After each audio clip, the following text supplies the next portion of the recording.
Hello students, welcome to my YouTube channel. দেখো, আমরা alcohol, phenol, ether এই চ্যাপ্টারের অ্যালকোহল নিয়ে আলোচনা স্টার্ট করেছিলাম। তো তার মধ্যে আমরা কি করেছি, অ্যালকোহলের ক্লাসিফিকেশান এবং তার ফিজিক্যাল প্রপার্টি আর কিছু কেমিক্যাল প্রপার্টি নিয়ে অলরেডি আলোচনা শেষ করেছি। তো আজকের আমরা যেটা নিয়ে আলোচনা করব সেটা হলো অ্যালকোহলকে আমরা কত রকম উপায় প্রিপেয়ার করতে পারি। তো চলো শুরু করা যাক। প্রথম যে প্রসেসটার কথা আমি বলবো অ্যালকোহলের প্রিপারেশনের ক্ষেত্রে, সেটা তোমরা অলরেডি জেনেছো, ফ্রম অ্যালকিল হ্যালাইড।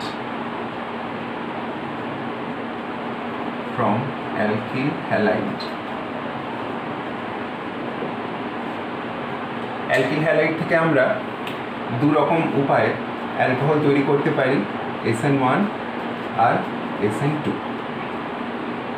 ঠিক আছে, তো রিয়াকশন একটা আমি লিখছি, দেখো, RX NaOH ওয়াটার দিলে ROH হবে আর NaX হবে। এখানে RX বিভিন্ন ধরনের অ্যালকিল হ্যালাইড হতে পারে, 1 ডিগ্রি হতে পারে, 2 ডিগ্রি হতে পারে, 3 ডিগ্রি হতে পারে বা 0 ডিগ্রি হতে পারে। সলভেন্ট একটা নেওয়া হয়েছে, সলভেন্ট এইখানে হচ্ছে পোলার সলভেন্ট। ওকে, সলভেন্ট এইটা পোলার সলভেন্ট। এবার ডিপেন্ড করছে তুমি যেরকম সাবস্ট্রেট নেবে তার ভিত্তিতে। আর NaOH এইখানে যে অংশটা আছে তার মধ্যে OH পার্টটা হচ্ছে নিউক্লিওফাইল।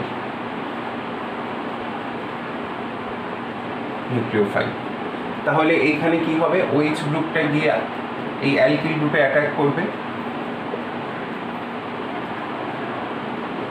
ধরো OH মাইনাস শুধু দিয়ে যদি আমি লিখি মেকানিজমটা দেখানোর চেষ্টা করি, তাহলে এই রকম হবে, হয়ে গেল ROH, আর এখান থেকে লিভিং গ্রুপ বেরিয়ে গেল X মাইনাস। এর মেকানিজম তোমরা জানো, SN1 হলে একরকম মেকানিজম হবে আর SN2 হলে আরেক রকম মেকানিজম হবে। তো সেটা আমি জেনারেলি একটা সিম্পল ফর্ম দিয়ে দেখানোর চেষ্টা করলাম। তো এইভাবে আমরা অ্যালকোহল তৈরি করতে পারি কি থেকে, অ্যালকিল হ্যালাইড থেকে। 2 নম্বর রিয়াকশন খেয়াল করো, ফ্রম,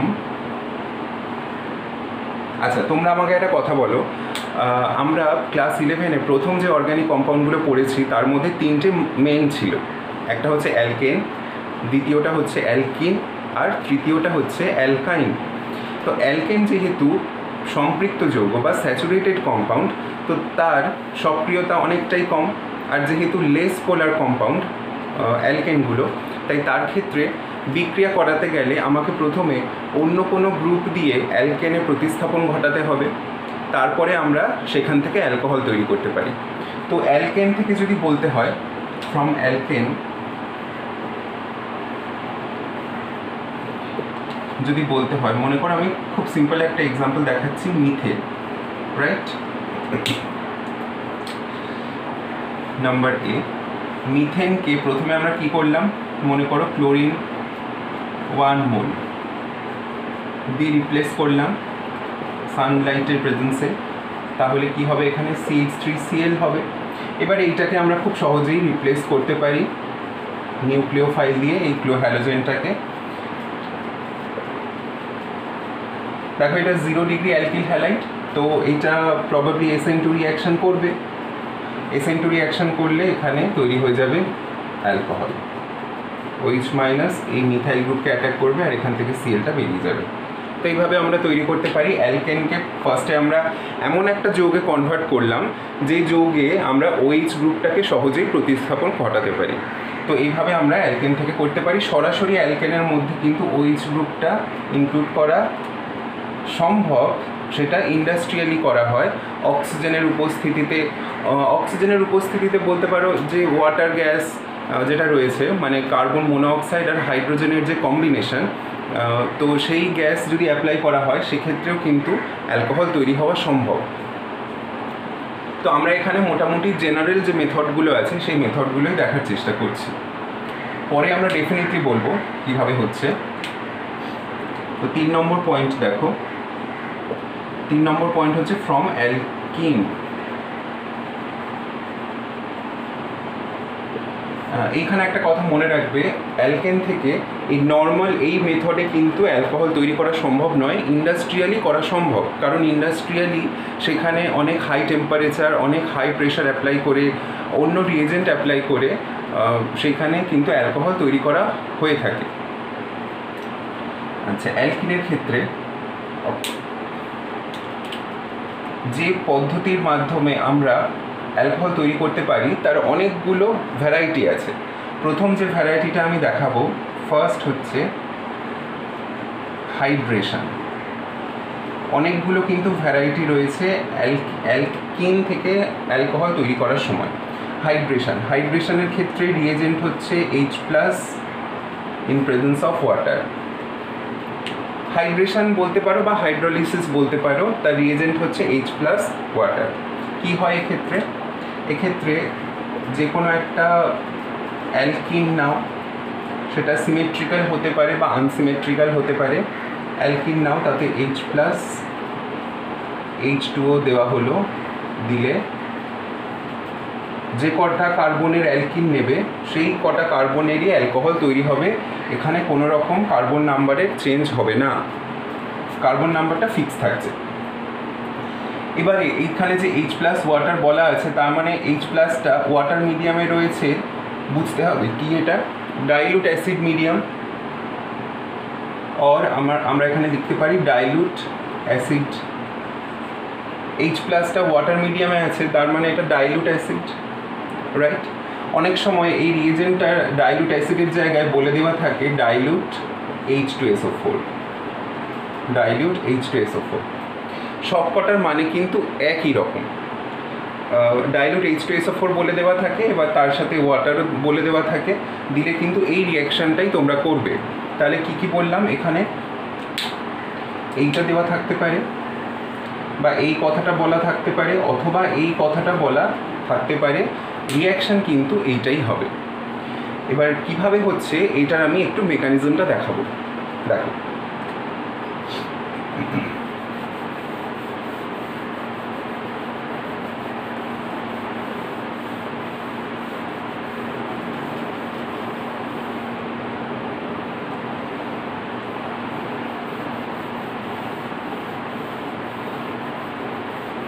অনেক রিয়াকশান রয়েছে অ্যালকোহল প্রিপারেশনের জন্য। আমি ইম্পর্টেন্ট কিছু রিয়াকশানই তোমাদেরকে এই ভিডিওতে করে দেখাচ্ছি।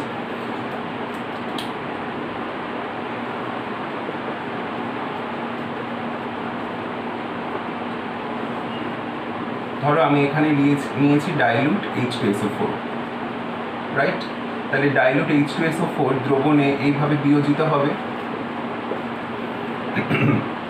এখন অ্যালকিনের ডাবল বন্ড ব্রেক করে অ্যাসিড থেকে আসা H+কে ক্যাপচার করলো, যার ফলে এইখানে তৈরি হলো এই স্পিসিসটা। মেকানিজম তোমরা আশা করি এখন বুঝতে পারবে, কারণ অনেক দিন ধরেই তোমরা মেকানিজম করছো।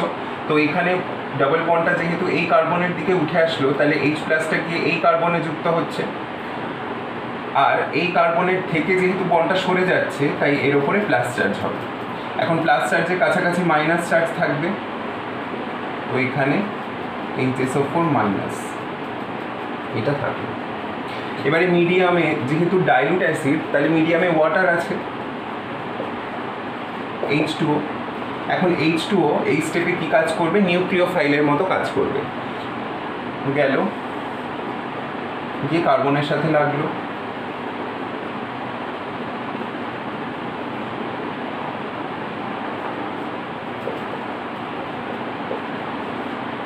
কার্বন নিউট্রাল হয়ে গেল, কিন্তু অক্সিজেন যেহেতু ইলেকট্রন পেয়ার দিচ্ছে, অক্সিজেন পজিটিভ হয়ে যাবে।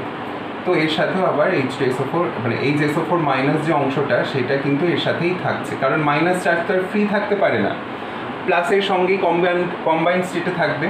তো এইখান থেকে H+টা বেরিয়ে যাওয়ার পরে, কারণ অক্সিজেন তো নিউট্রাল হতে চাইবে, তো H+ বেরিয়ে যাওয়ার পরে দেখো এখান থেকে H+ আর এটা HSO4- কম্বাইন করলো, করে এখান থেকে H2SO4 আবার বেরিয়ে গেল, মানে আবার H2SO4 তৈরি হলো, যেটা কিনা ফার্দার আবার রিয়াকশানে পার্টিসিপেট করতে পারবে। আর এখান থেকে আমরা কি পেলাম, CH3 CH2OH। অ্যালকোহল। তাহলে অ্যালকিন থেকে অ্যালকোহল তৈরি করা হচ্ছে এইভাবে, এটা হচ্ছে হাইড্রেশন প্রসেস। ভালো করে দেখো, এই ফার্স্ট স্টেপে কী হচ্ছে, প্রোটোনেশন। সেকেন্ড স্টেপে দেখো নিউক্লিওফিলিক অ্যাডিশন, এখানে কিন্তু নিউক্লিওফিলিক অ্যাডিশন হচ্ছে, প্রতিস্থাপন এখানে কিছু হচ্ছে না, নিউক্লিওফিলিক অ্যাডিশন। তারপর এখান থেকে আবার ডিপ্রোটোনেশন হচ্ছে। ডিপ্রোটোনেশন মানে এখান থেকে H+ রিমুভ হচ্ছে। এই যে হাইড্রোজেনটা বন্ডটা ছেড়ে দিল, এটা কি হিসাবে বেরোবে, H+ হিসাবে বেরোবে। তাহলে এটা হচ্ছে ডিপ্রোটোনেশন। স্টেপগুলো লিখছি দেখো, এটা প্রোটোনেশন, ভালো করে শুনবে কিন্তু। প্রোটোনেশন, এখানে হচ্ছে addition of what, addition of nucleophile, আর এই স্টেপটা হচ্ছে ডিপ্রোটোনেশন। ফাইন, ডিপ্রোটোনেশন হয়ে গিয়ে ফাইনালি আমরা এখানে অ্যালকোহল পেয়ে গেলাম। এবারে তোমাদের মনে প্রশ্ন উঠতেই পারে যে এটা তো সিমেট্রিক্যাল অ্যালকিন ছিল, যদি আনসিমেট্রিক্যাল অ্যালকিন হয় তাহলে মেকানিজমটা কীরকম হবে। তখন বলে রাখি, মেকানিজম আমরা সেইভাবেই প্রপোজ করে থাকি, আমরা যেরকম প্রোডাক্ট পাই। একটা রিয়াকশান ধরো আমরা শুরু করলাম, রিয়াকশানটা কোন পথে এগোচ্ছে সেটা তো আমরা রিয়াকশান চলাকালীন তো বুঝতে পারবো না, কারণ দ্রবণের মধ্যে রিয়াকশান হচ্ছে আর সেইগুলো তো আমরা খালি চোখে দেখতে পাচ্ছি না যে কোন পথে রিয়াকশানটা হচ্ছে। প্রোডাক্ট আমরা যেটা পাবো, প্রোডাক্ট যা তৈরি হচ্ছে সেই প্রোডাক্টটা তৈরি হতে গেলে মেকানিজমটা কীরকম, মানে কোন পথে রিয়াকশানটা আসা দরকার সেইভাবেই কিন্তু আমরা ব্যাখ্যাটা দিয়ে থাকি। তো আনসিমেট্রিক্যাল অ্যালকিন নিয়ে এই পরীক্ষাটা করে দেখা গেছে যে অ্যালকোহল সেই আনসিমেট্রিক্যাল অ্যালকিনের ক্ষেত্রে পাওয়া যায়, তার ক্ষেত্রে প্রসেসটা মার্কোনিকফ অ্যাডিশন ফলো করে চলে। কীরকম দেখো, আমি একটা উদাহরণ দেখাই তাহলে বুঝতে পারবে আশা করি।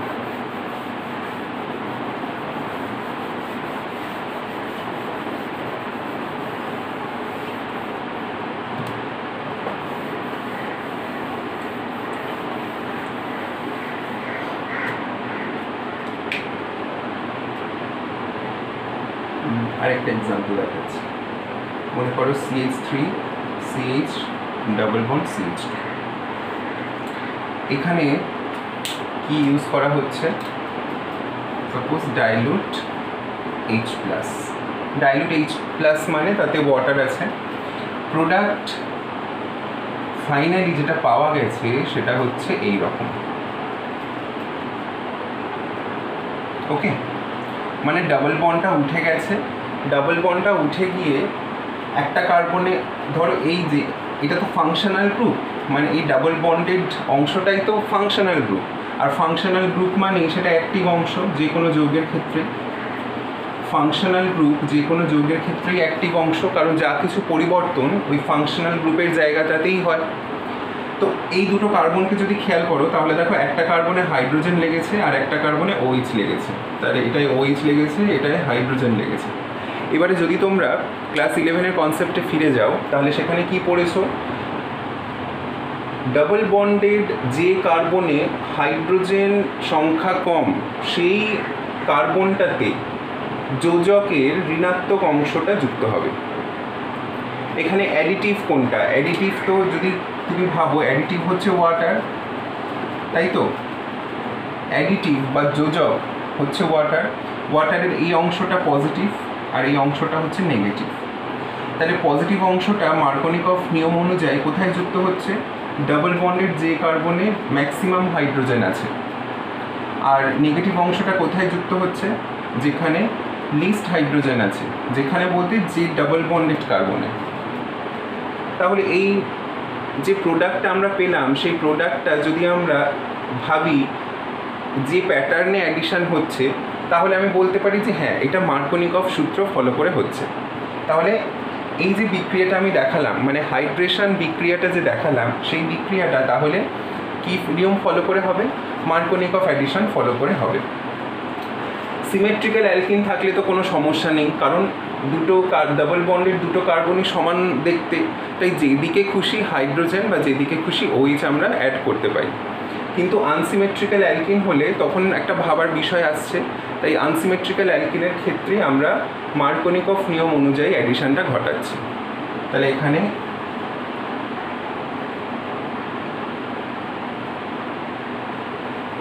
Markovnikov addition.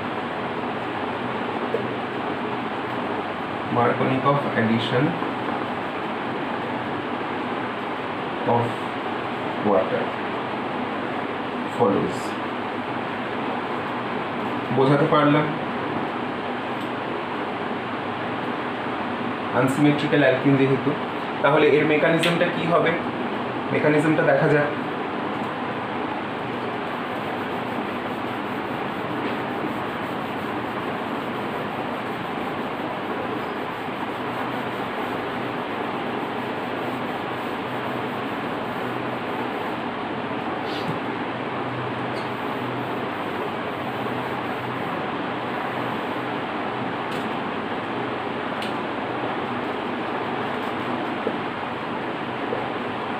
মেকানিজম দেখাচ্ছি, খেয়াল করবে একটু। H+, এবার হাইড্রোজেনটা কোথায় যুক্ত হচ্ছে? বেশি যেখানে ডাবল বন্ডেড কার্বনে যেখানে বেশি হাইড্রোজেন আছে সেই কার্বনটাতে। তাহলে আমি ডাবল বন্ডেড মুভমেন্টটা এদিকে দেখাবো, করলে এখানে হবে CH3 আর এই কার্বনটা হবে প্লাস, তাই তো? এবার তোমরা বলতে পারো যে কেন হঠাৎ করে এই অ্যাডিশনটাই হচ্ছে। তুমি ভাবো এখানে তাহলে আমি H+কে ধরো মার্কোনিকভ বা অ্যান্টি মার্কোনিকভ কোনো নিয়মই আমি জানি না। এই হাইড্রেশনের যে মেকানিজম সেটা কি মেকানিজম ফলো করছে? আয়নিক মেকানিজম ফলো করছে। আয়নিক বলতে প্রথমে H+ লাগলো, কার্বোক্যাটায়ন তৈরি হলো, সেই কার্বোক্যাটায়নে ওয়াটার নিউক্লিওফিলিক অ্যাডিশন শো করছে। তাহলে আয়নিক মেকানিজমের মারফত যাচ্ছে বিক্রিয়াটা। তো আমি যদি কোনো রুল না জানতাম তাহলে ডাবল বন্ডটাকে আমি ইদার এই কার্বনের দিকে যেরকম ভেঙে দেখাচ্ছি, বন্ডটাকে আমি এই কার্বনের দিকেও ভেঙে দেখাতে পারতাম। সিমেট্রিক্যাল হলে তো কোনো প্রবলেম নেই, কারণ সিমেট্রিক্যালের তো দুদিকটাই সমান। আনসিমেট্রিক্যালের ক্ষেত্রে আমি এদিকেও যেমন ব্রেক করতে পারি, এদিকেও ব্রেক করতে পারি। তো মনে করো এই বন্ডটা যদি এদিকে ব্রেক করতো, আমি ওই জন্য অন্য কালার দিয়ে দেখালাম, যদি ব্রেক করতো তাহলে কি পেতাম? H+টা এই কার্বনে এসে লাগতো। ভেবে দেখো, ডাবল বন্ড যেদিকে সরছে সেই দিকেই H+টা এসে লাগছে। তো এই বন্ডটা যদি এই কার্বনে সরতো তাহলে আমরা পেতাম CH3 CH2 CH2+, এই কার্বোক্যাটায়নটা পেতাম। এবারে তোমরাই বলো এই কার্বোক্যাটায়নটা তো 2 ডিগ্রি আর এটা 1 ডিগ্রি, কোনটা অধিক সুস্থিত? 2 ডিগ্রি কার্বোক্যাটায়ন অধিক সুস্থিত। তাহলে যে কার্বোক্যাটায়নটা অধিক সুস্থিত সেটাই তো বেশি বেশি তৈরি হতে চাইবে, এইটা তৈরি হতে কম চাইবে। অতএব আমরা তাই কি করেছি যে এই কার্বোক্যাটায়নের মারফত বিক্রিয়াটা দেখাই না, মেজর যে রিয়াকশানটা যায় সেটা এই কার্বোক্যাটায়নের মারফত। আর এই কার্বোক্যাটায়নের মারফত হতে গেলে কি দেখতে পাচ্ছি যে ডাবল বন্ডেড কার্বন যেখানে বেশি হাইড্রোজেন আছে তাতেই H+ লাগছে, মানে আলটিমেটলি এটা এই মার্কোনিকভ অ্যাডিশন যে রুলটা সেটাই ফিরে এলো। অতএব আমরা এইভাবেই ব্যাখ্যাটা দিয়ে থাকি। আচ্ছা, এই অ্যারোটা করা থাক, তোমরা বুঝতে পারবে তাহলে। তো এটা হচ্ছে না। তো এই কার্বোক্যাটায়নটা তো তৈরি হলো, এবারে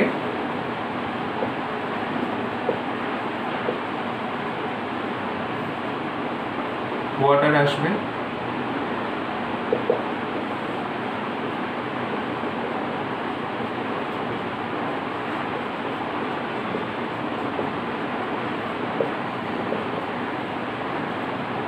ফাইনালি আমরা এই প্রোডাক্টটা পাবো।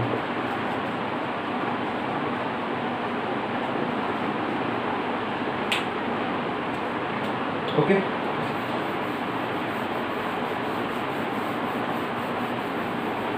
দেখো এখানে আমি প্রথমে যে কথাটা বললাম ওপরে, যে বিভিন্ন কার্বোক্যাটায়ন তৈরি হতে পারে আনসিমেট্রিক্যাল অ্যালকিনের ক্ষেত্রে, তাদের স্থায়িত্ব আলাদা, তাই যেটা অধিক স্থায়ী বা অধিক সুস্থিত তার মারফত বিক্রিয়াটা যাচ্ছে। এইটা যেমন একটা মেজর পয়েন্ট, আরও একটা মেজর পয়েন্ট কিন্তু আমরা এখানে মেনশন করতে পারি। ভালো করে খেয়াল করো, দেখো এই ডাবল বন্ডেড অংশটার সঙ্গে একটা অ্যালকিল গ্রুপ যুক্ত আছে। ভালো করে বোঝো, ডাবল বন্ডেড অংশটার সাথে একটা অ্যালকিল গ্রুপ যুক্ত আছে। অ্যালকিল গ্রুপ কী করে? প্লাস আই এফেক্ট শো করে, তাই তো? প্লাস আই এফেক্ট শো করে। প্লাস আই এফেক্ট মানে কি? বন্ধনের মাধ্যমে ইলেকট্রন ঘনত্বটাকে তার থেকে দূরে ঠেলে দেওয়া। মানে এই যে মিথাইল গ্রুপ আছে, এই মিথাইল গ্রুপ তার ইলেকট্রন ঘনত্বকে এই দিকে ঠেলছে, এই দিকে ইলেকট্রন ঘনত্বটা যাচ্ছে। তো যদি ইলেকট্রন ঘনত্ব এইদিকে যায় তাহলে অসম্পৃক্ত বন্ধনটা মুভ করে নিশ্চয়ই এই কার্বনের দিকেই যাবে, তাই নয় কি? যদি ইলেকট্রন ঘনত্ব এই দিক থেকে মুভ করে তাহলে এই অসম্পৃক্ত বন্ধনটা এই দিকেই মুভ করতে চাইবে, মানে ফ্লো অফ ইলেকট্রনটা একই দিকে হতে চাইবে। তো নাকি এই প্লাস আই এফেক্টের জন্য ইলেকট্রন এদিকে যাচ্ছে আর ডবল বন্ডের জন্য ইলেকট্রন এদিকে যাচ্ছে? সেটা তো সম্ভব নয়। তো ইলেকট্রন ফ্লোটা যেহেতু এই কার্বনের দিকেই, তাই এইচ প্লাস বা কোনো পজিটিভ স্পিসিস এসে এই কার্বনটাতেই যুক্ত হবে। এটাও কিন্তু আরেকটা রিজন। তাহলে কি বললাম? একটা হচ্ছে কার্বোক্যাটায়নের স্টেবিলিটি দিয়ে ব্যাখ্যা করছি, আর একটা এই যে অ্যালকিল গ্রুপ যুক্ত আছে তার আই এফেক্ট দিয়ে ব্যাখ্যা করছি। এবারে সবসময় যে প্লাস আই এফেক্ট হবে তার কোনো গ্যারেন্টি নেই। ধরো এরকম একটা যৌগ আছে, এইটা একটা তো উদাহরণ তোমাদেরকে দিলাম। এরকম একটা যৌগ আছে মনে করো, CF3 CH CH2, এখানে H প্লাস ওয়াটার দেওয়া হলো। এটাও তো আনসিমেট্রিক্যাল অ্যালকিন। এর ক্ষেত্রে প্রোডাক্ট কি হবে? এর ক্ষেত্রে প্রোডাক্ট হবে এইটা।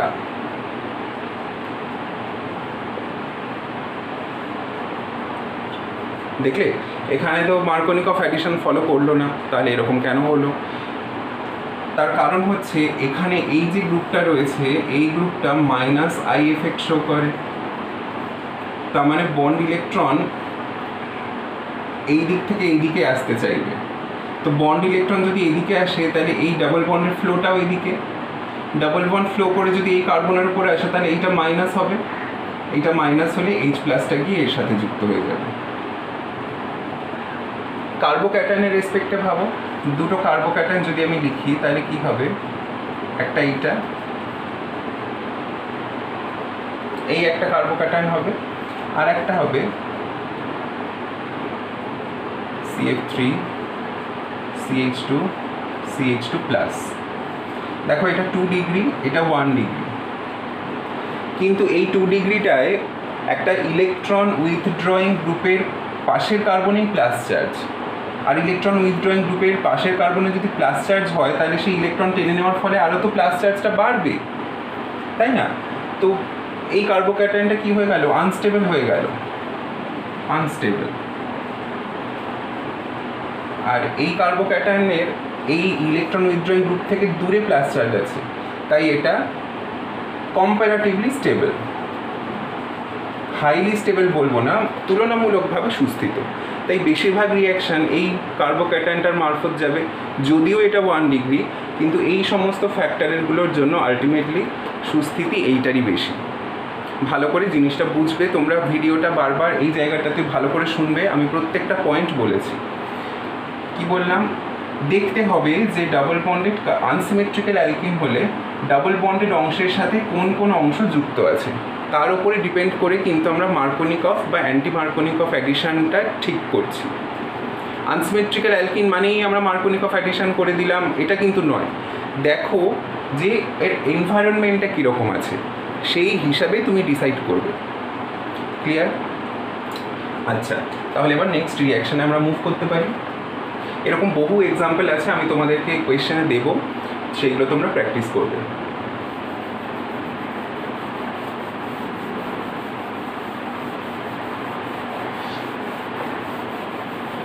আচ্ছা, আরেকটা এক্সাম্পল আমি এখানে অবশ্যই দেখাবো, অবশ্যই আমি মেনশন করব, খুব ইম্পর্টেন্ট সেই এক্সাম্পলটা।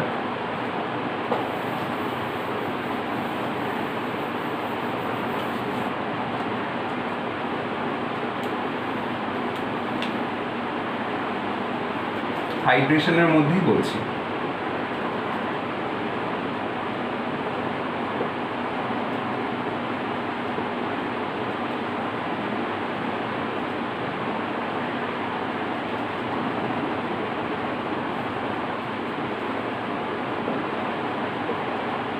দেখো এইটা যদি দেওয়া থাকে তাহলে প্রোডাক্ট কি হবে? এই ডাবল বন্ডেড অংশটাতেই রিয়াকশন হবে, আর এখানে বড় অ্যালকিল গ্রুপ আছে, এটা প্লাস আই ইফেক্ট দিচ্ছে, তার মানে এখানে এই কার্বনটাতে হবে OH, এই কার্বনটাতে হবে H, তাই তো? ইলেকট্রন ঠেলছে মানে ডাবল বন্ডটা শিফট করে এদিকে যাচ্ছে, যে H+কে ধরবে, আর মাইনাস মানে ওয়াটার তো এখানে আছেই, ওয়াটারে OHটা এসে এই কার্বনে লাগবে। সহজ, কিন্তু প্রোডাক্ট দেখা গেছে এইটা হয়।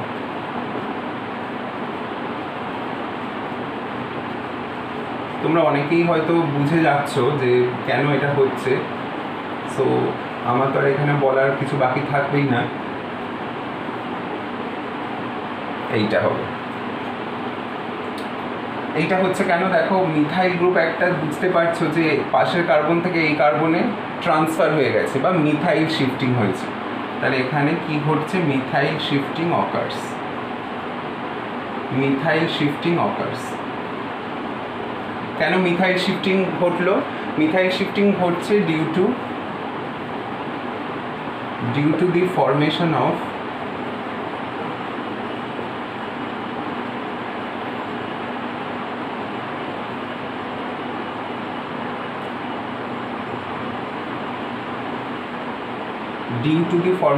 বলবো না, due to the formation of কথাটা ভুল, ইনস্পাইট তৈরি হতে চাইছে।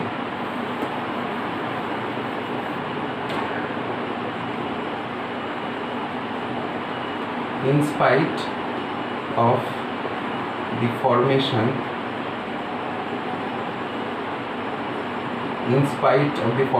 of 3-degree carbocation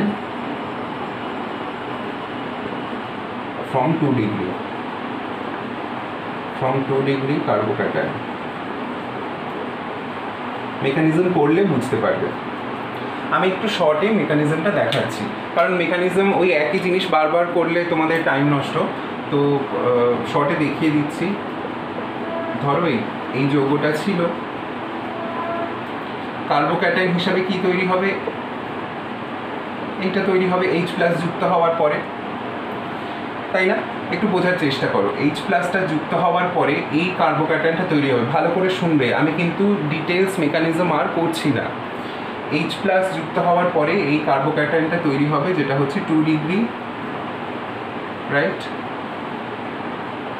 এবারে তোমরা জানো যে একটা স্পিসিস, সেই স্পিসিসটা যে ফর্মে আছে সেই ফর্মের থেকে যদি আরও স্টেবল ফর্মে কিছু যেতে পারে, তাহলে সেখানে একটা গ্রুপ ট্রান্সফারের ঘটনা ঘটতে পারে বা ঘটে।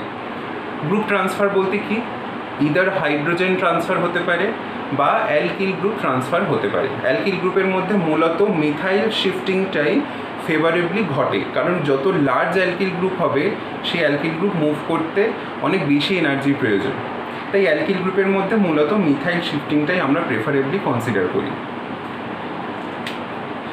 এখানে দেখো এর অ্যাডজাসেন্ট এই কার্বনটা রয়েছে, এই কার্বনটা রয়েছে। এবার এই কার্বন থেকে কি ট্রান্সফার হতে পারে, হাইড্রোজেন। যদি হাইড্রোজেন ট্রান্সফার হয় তাহলে প্লাস চার্জটা এর ওপরে যাবে, প্লাস চার্জ এর ওপরে গেলে এটা তো 1° হয়ে যাবে, 1° কার্বোক্যাটাইন হয়ে যাবে। সেটা কখনোই আমরা করব না। আমরা দেখব যে এই যে স্টেজে আছি এর থেকে আরও সুস্থিত স্টেজে যেতে পারে কিনা। তাহলে আমরা কি করলাম, বাঁ দিকের যে কার্বনটা রয়েছে তার থেকে একটা মিথাইল গ্রুপ শিফট করে আমরা এখানে পাঠিয়ে দিলাম। মিথাইল গ্রুপ শিফট করে পাঠানোর পরে যে স্পিসিসটা আমাদের হাতে থাকবে, দ্যাট উইল বি দিস। তাহলে দেখো তো, এটা তো 2° কার্বোক্যাটাইন ছিল, এটা কত হলো, এটা 3° কার্বোক্যাটাইন হলো, রাইট? তো স্টেবিলিটি ওয়াইজ কোনটা বেশি স্টেবল? অবভিয়াসলি এইটা বেশি স্টেবল। তাহলে ওয়াটার এসে এই কার্বোক্যাটাইনে অ্যাটাক করবে, এরপর ওয়াটার দিলে এই কার্বোক্যাটাইনে অ্যাটাক করবে, করে এই প্রোডাক্টটা তৈরি হবে। তাহলে হাইড্রেশনের সময় অনেক কিছু জিনিস তোমাকে ভাবতে হচ্ছে বা স্ট্রাকচারটাকে বিশেষ করে খেয়াল করতে হচ্ছে। বারবারই আমি যতগুলো রিয়াকশন আমি দেখালাম এই পর্যন্ত, কি বললাম হাইড্রেশনের ক্ষেত্রে, যে তুমি কম্পাউন্ডটাকে ভালো করে অবজার্ভ করো যে তাতে কী কী ফিচার রয়েছে। মেকানিজম তো তুমি জেনে গেছো, তো সেইভাবে তোমাকে কিন্তু বুঝে নিতে হবে যে এখানে এই মেকানিজম ফলো করলেই এই প্রোডাক্টটা হওয়া সম্ভব। ওকে, আরও একটা এক্সাম্পল আমি দেখাচ্ছি। অনেক ভ্যারাইটির এক্সাম্পল তোমরা পাবে। এই এই কনসেপ্টগুলো তোমরা যদি ক্লিয়ার করে নাও তাহলে যে কোনো কম্পিটিটিভ, সেটা নিট বলো, অ্যাডভান্সড বলো, মেইনস বলো, সব কিছুতেই তোমরা হেল্প পাবে। এগুলো সবই তোমরা মনে হয় এর আগে পড়েছো, তাও আমি একবার রিক্যাপ করে দিচ্ছি।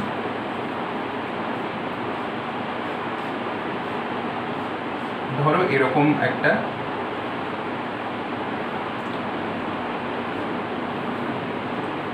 অ্যালকিন আছে, এখানে ডাইলুট H+ দেওয়া হচ্ছে। ডাইলুট H+ দিলে এখানে যে অ্যালকোহলটা তৈরি হয় সেটা হচ্ছে এইটা। এবার তুমি ভাবছো এখানে তো 5 মেম্বার ছিল, হঠাৎ করে 6 মেম্বার হতে গেল কেন? কারণ এইখানে তাহলে কি ঘটছে? রিং এক্সপ্যানশন ঘটছে। রিং এক্সপ্যানশন ঘটছে। দেখো এখান থেকে H+ যুক্ত হওয়ার পরে কার্বোক্যাটায়নটা কি তৈরি হবে? এইটা। আমি এখানে ওই CH2CH এসব লিখছি না, জাস্ট আমি এরকম দেখাচ্ছি যে এখানে এটা তো আনসিমেট্রিক্যাল অ্যালকিন, তাহলে এইখান থেকে এটা কি করছে? প্লাসে ইফেক্ট শো করছে, তাই ডাবল বন্ডটা এদিকে মুভ করবে। মুভ করলে H+টা এই কার্বনে এসে লাগবে আর প্লাস চার্জটা এখানে তৈরি হবে। এখন 5 মেম্বারের ক্ষেত্রে অ্যাঙ্গেল স্ট্রেন থাকে, তো সে সবসময় চাইবে রিংটাকে এক্সপ্যান্ড করে নিতে। যদি পসিবিলিটি থাকে বা যদি সম্ভাবনা থাকে রিং এক্সপ্যান্ড করার, তবেই করবে।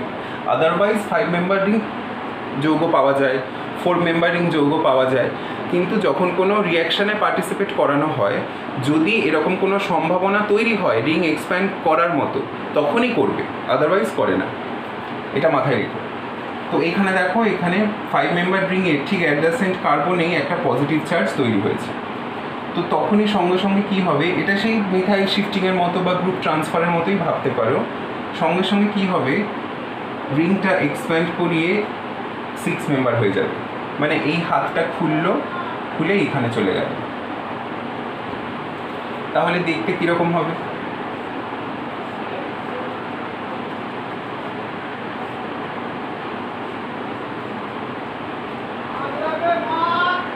এইরকম হলো।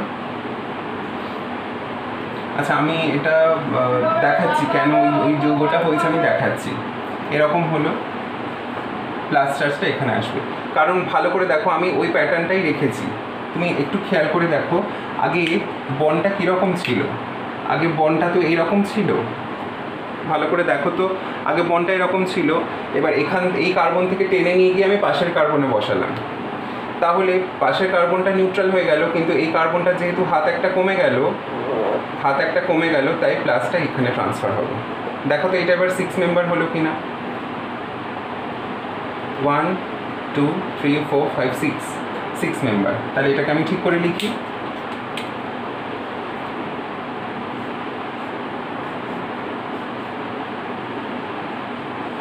পজিটিভ। এবারে এইটা কি? এই গ্রুপটা কি? এখানে তো CH2 আছে, CH2H মানে এটা মিথাইল। তাহলে মিথাইল যে কার্বনে রয়েছে তার পাশের কার্বনে প্লাস। ধরো এটাই যদি আমি প্লাস লিখি, তাহলে এইখানে হচ্ছে মিথাইল। এখানে লিখতে পারো বা এখানে লিখতে পারো, কোনো ম্যাটার করে না, মিথাইল। এইবারে আবার একটা জিনিস হবে। আচ্ছা, এখানে কি দেখলাম? এখানে দেখলাম রিং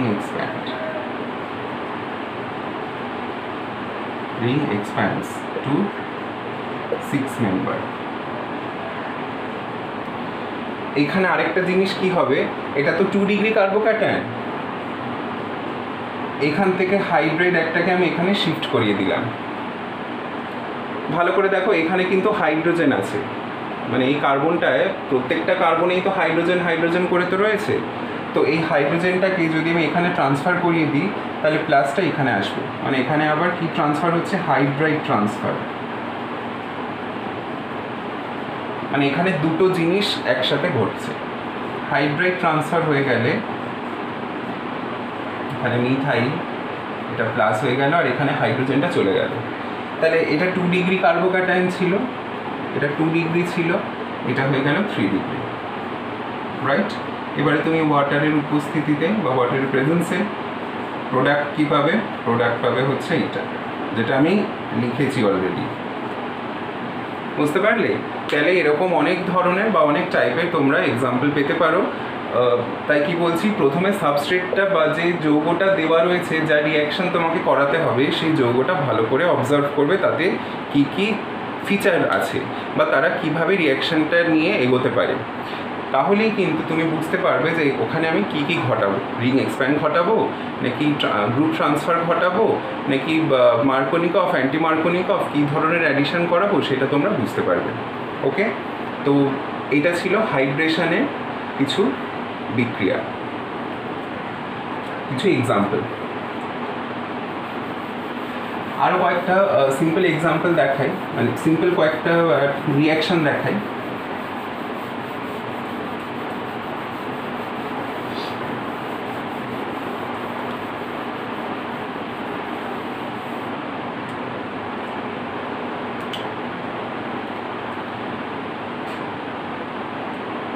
এটাও কিন্তু অ্যালকিন থেকেই করা হচ্ছে। একটা যেমন হাইড্রেশন দেখালাম, আরেকটা হচ্ছে নাম্বার বি।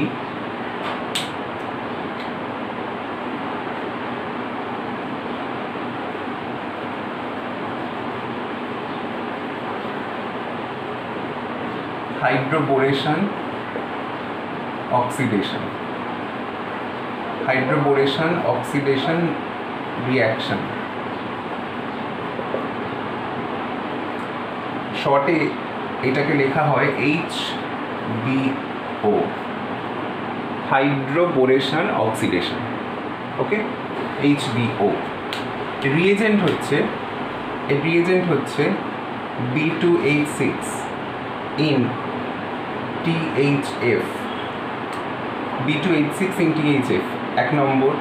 2 নম্বর হচ্ছে NaOH in H2O2। দুটো স্টেপে এই দুটো রিয়েজেন্ট লাগে।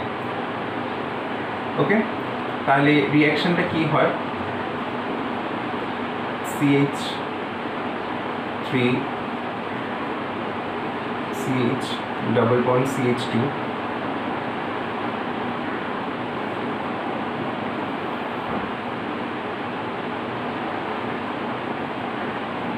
B2H6 THF।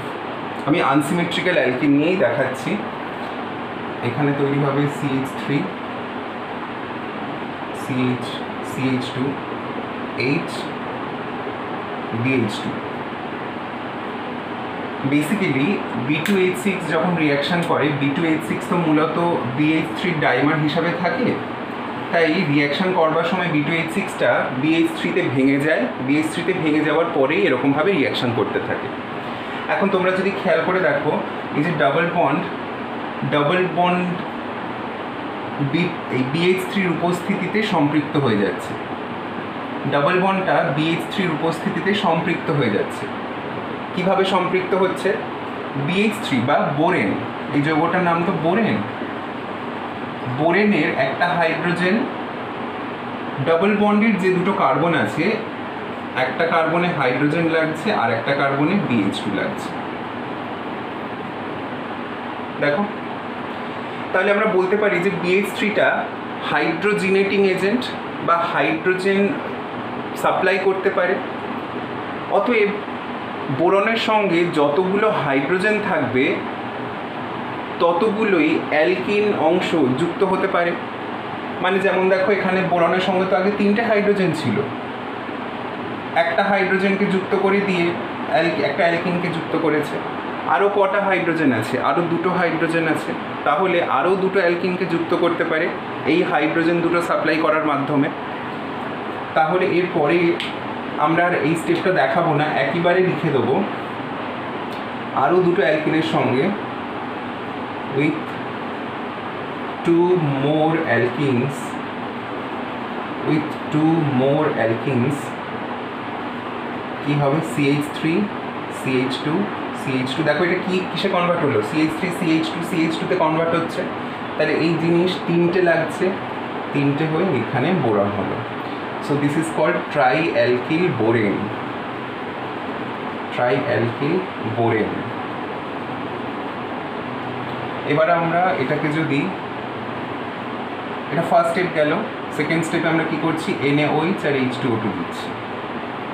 এইটা দিলে বোরনের সঙ্গে যতগুলো অ্যালকিল অংশ আছে, অ্যালকিল অংশ মানে এই যে এরকম,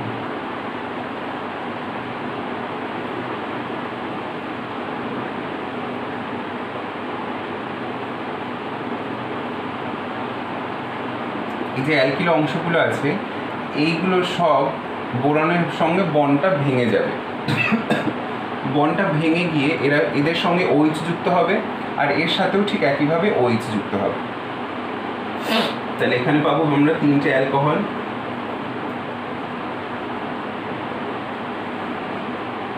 আর বোরনের সাথেও 3টে OH যুক্ত হলো। বেসিক্যালি এটা হচ্ছে বোরিক অ্যাসিড H3BO3। তো এইভাবে আমরা এই হাইড্রোবোরেশন অক্সিডেশনের মাধ্যমে, দেখো হাইড্রোবোরেশন কেন বলছে, হাইড্রোজেন সাপ্লাই করছে প্রত্যেকটা অ্যালকিনে করে, হাইড্রোবোরেশন হলো। তারপর NaOH H2O2 দিয়ে এই অ্যালকিল গ্রুপ যেগুলো তৈরি হলো তাদের সঙ্গে অক্সিজেন যুক্ত করে দেওয়া হচ্ছে in the form of OH। তো অক্সিডেশন হয়ে গেল। That's why this reaction is called hydroboration oxidation. Okay, তো এই ভিডিওতে আমি মোটামুটি এই পর্যন্ত স্টপ করছি। এর পরের ভিডিওতে আমরা এই রিয়াকশানটা থেকেই আবার শুরু করব, কারণ এই রিয়াকশানে কিছু বিশেষ পয়েন্ট রয়েছে বা কিছু বক্তব্য আছে যেগুলো তোমাদের জানা দরকার। যে আমি তো এখানে প্রপার মেকানিজমটা দেখালাম না, প্রপার মেকানিজম যদি দেখাতে হয় তাহলে সেটা একটু লেংদি মেকানিজম, তাই আমি রিয়াকশানটার কোথায় কোন স্টেপে কী হচ্ছে সেইগুলো তোমাদেরকে একটু পয়েন্ট আউট করে বলে দেব। এর পরের ভিডিও যেটা আসতে চলেছে তাতে এই জিনিসটাও থাকছে, প্লাস আরও অনেক রিয়াকশান রয়েছে যার মাধ্যমে আমরা অ্যালকোহল প্রডিউস করতে পারি, সেগুলো আমরা ওই ভিডিওতে কমপ্লিট করে নেব। ততক্ষণ তোমরা সবাই ভালো থেকো, সাবধানে থেকো, আর পড়াশোনা করতে থাকো। বাই।